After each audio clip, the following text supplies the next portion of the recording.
তার বই সব ভুলেছি, হাওয়ায় মন ভিজেছে, জানালার পাশ মাধবী বিলাসী হেনা দুলেছে। ফ্ল্যাশব্যাক। কাজের ভিতর থাকলে নাকি মন ভালো থাকে। আজকে আমি নিজের উপরে অ্যাপ্লাই করে দেখবো। আজকে সারাটা দিন আমি একা, রাত থেকে আমার মনটা অনেক খারাপ।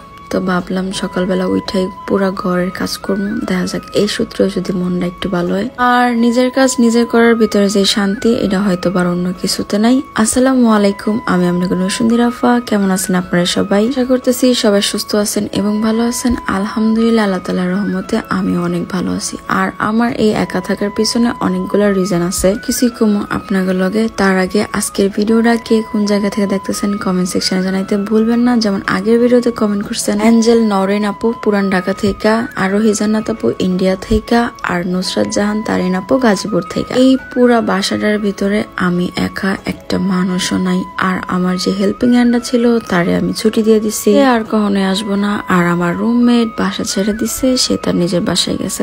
তো পুরা বাসার মধ্যে আমি একা, খুব বেশি ডিপ্রেসড লাগতেছিল। যাক, ব্যাপার না, শুরু থেকে আমি একাই ছিলাম। মাঝখানে অনেকের সাথে দেখা, তারপরও সবশেষে আমি একাই। এখানে কয়দিন নিজের বাসাতেও ঘুরে আইছিলাম, তারপর আবার কি সেই দৈনন্দিন জীবনে ফেরত। সেই আইয়া দেখি কাজের পাহাড় জমে গেছে। তাই ভাবলাম যে আজকে সারাদিন ঘরের কাজ করবো, নিজেরা অনেক টাইম দিব, সময়টারে একেবারে নিজের মতন করে কাটামো। অনেকগুলো হাড়ি পাতিল জমছিল, তাই ভাবলাম যে আগে হাড়ি পাতিল মাইজা, তারপরে ঘরে আরো যে বাকি কাজ আছে সবকিছু একটা একটা করে শেষ করবো। কাজের প্রতি আমার কখনোই তাড়াহুড়া ছিল না, আর কোনো অনীহাও কাজ করে না। আমি যখন কাজ করি আমি প্রত্যেকটা জিনিস খুব সুন্দর করে গুছায় পরিপাটি করে রাখি। তো ওই যে অনেক সময় অনেক বেশি ব্যস্ত থাকা হয়, তাই ভালো মতন করে ঘরের কোনো দেখভাল করতে পারি না। এর জন্য হেল্পিং হ্যান্ড রাখা। এখন যেহেতু কাজের অনেকটা চাপ কমে গেছে, আসলে কমে নাই, আমি নিজে থেকেই কমাই দিছি। কারণ আমি দেখছি অতিরিক্ত বেশি কাজের ভিতরে থাকতে থাকতে আমি নিজের মেন্টাল হেলথ পুরাই বিগড়াই ফেলতেছিলাম। আমি মনে করলাম এটাই সব থেকে ভালো উপায়। তো এদিকে হাড়ি পাতিল মাজার পরে আমার ডাইনিং টেবিলটা খুবই নোংরা হয়ে গেছে, কারণ আগের যে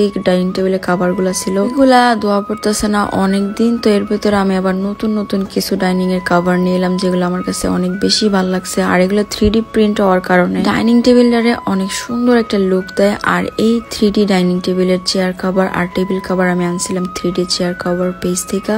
আপনারা যদি নিতে চান তাহলে সরাসরি ওগো হোয়াটসঅ্যাপ নাম্বারে যোগাযোগ করতে পারেন, অথবা ওগো পেজেও নক করতে পারেন। আমি হোয়াটসঅ্যাপ নাম্বারে যোগাযোগ করে নিয়েছিলাম। আসলে এই পেজ থেকে আমি এর আগেও যে ডাইনিং টেবিল কভার গুলা ওগুলো ওগো পেজ থেকে নেওয়া, আর এইগুলা অনেকদিন টিকসই যায়, আর এগুলো অনেক ভালো, যার কারণে আমি নতুন করে অর্ডার করাই। রেডি হওয়ার কারণে এগুলা দূর থেকে দেখতে মনে হয় যে রিয়েল ফ্লাওয়ারের মতন, আর এগুলোর কোয়ালিটিও অনেক ভালো, ওয়াশ করা যায় 1000 বার, নষ্ট হয় না। তারপরও আমি যেহেতু সৌন্দর্যের প্রতি একটু বেশি কনসার্ন, তো কোন জিনিসটা বেশি ভালো লাগবে ওগুলো আমার অলওয়েজ ম্যাটার করে, কারণ লুকস ম্যাটার করে ভাই আমার কাছে। তো এই প্রত্যেকটা ডাইনিং টেবিলের কভার আর চেয়ার কভার ছিল অতিরিক্ত সুন্দর। আপনার কাছে সব থেকে বেশি কোনটা ভালো লাগছে অবশ্যই কিন্তু কমেন্ট সেকশনে জানাইতে একদমই ভুলবেন না। আমার কাছে তো মাঝখানে যেটা ছিল ওটা বেশি পছন্দ হয়েছিল। পুরা একবারে সেট হয়ে আয় 6টা চেয়ার টেবিলের কভার আর সাথে বড় একটা ডাইনিং টেবিলের কভার। তো জিনিসটা দেখতে আসলে অনেক বেশি সুন্দর। এই হোক ডাইনিং টেবিল এই পর্যায়ে পুরোপুরি গুছানো শেষ। এই ফাঁকে আমি দিতেছিলাম রান্নাঘর সবকিছু ঝাড়ু। আসলে পুরো একটা বাসা, যেহেতু আমার ফ্ল্যাটটা অনেকটা বড়, ঝাড়ু দিতে যাইয়া আমার কোমর একবার লাগা গেছিল। তারপরও কোনো সমস্যা নেই, আমি খুব আস্তে আস্তে ধৈর্য সহকারে ঘরের প্রত্যেকটা কাজ করতেছিলাম। একটা জিনিস আসলে পরীক্ষিত, আপনি দেখবেন আপনার যখন অতিরিক্ত বেশি মন খারাপ থাকবে, আপনি যদি নিজের কোনো একটা কাজে ব্যস্ত করে ফেলান, আপনার মন খারাপটা একটু হইলেও কমে যাবে, আর আপনার কাজের প্রতি আগ্রহটা আরো বাড়বে। আর সব থেকে বড় কথা, কাজের ভিতরে থাকলে কিন্তু সময় খুব তাড়াতাড়ি যায়, এটা খেয়াল করছেন? তো ওদিকের ঝাড়ু টাড়ু সব কমপ্লিট করার পরে অনেকগুলো অগোছালো কাপড় চোপড় ছিল, আর এগুলো ধোয়ারও ছিল। যেহেতু এখন কোনো ধরনের হেল্পিং হ্যান্ডও নাই, কাজ সব আমারই করা লাগবে। কাপড় চোপড় ধোয়াটা আমার একটু কষ্ট হয়ে যায়, তাই সবগুলো গুছিয়ে রাখতেছিলাম, কারণ সাওয়ারের বাসায় গেলে এগুলো নিয়ে যাবো, পরিষ্কার করে দিব। আর যেহেতু বাসায় পুরো একা, তাই ভাবতেছিলাম যে একাই ঝটপট কি রান্না করা যায়। পরে মাথায় এলো যে আমি একটু শুটকি বোনাই করতে পারি, কারণ রান্না করতে সব থেকে কম সময় লাগে। আগের একটা ভিডিও তো শেয়ার করছিলাম আপনাদের লগে যে কেমনে খুব সহজে শুটকি বোনা করবেন, আর ওটা খাইতে অনেক দুর্দান্ত লাগে। আমি যখন একটু টাইম কাটাই, আমি চেষ্টা করি একটু ভালো মন্দ রান্না বান্না করতে, আর যেটা কিনা খাইতে আমার তৃপ্তি লাগবে। আর শুটকির উপরে ভালো মন্দ আমার কাছে আর কিছু হইতেই পারে না। গরুর মাংস, ফ্যান্সি খাবার ভালোবাসার যুগে আমি এখন পর্যন্ত শুটকিতে আটকে যাই, আর এটা আমি বরাবরই ছোটবেলা থেকে এখন পর্যন্ত বৃদ্ধকালেও এটাই থাকবো। আমার খাওয়ানোর প্রথম লিস্টে আর কিছু থাকুক আর না থাকুক, চাপা শুটকিটা থাকবোই, হোক সেটা ভুনা হোক, সেটা ভর্তা হোক, সেটা কোনো ধরনের তরকারি বা যাই হোক না কেন।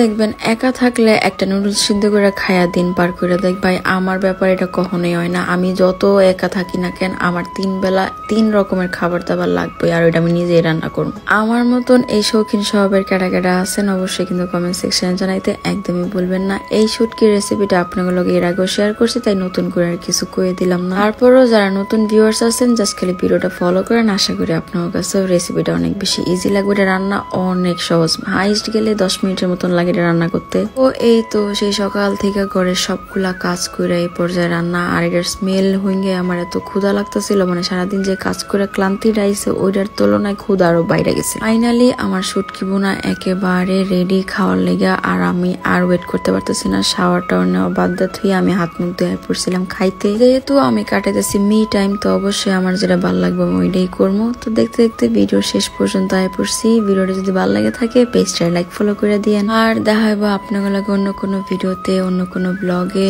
আবারও। সেই পর্যন্ত সবাই জানাইতেছি আমার তরফ থেকে আল্লাহ হাফেজ।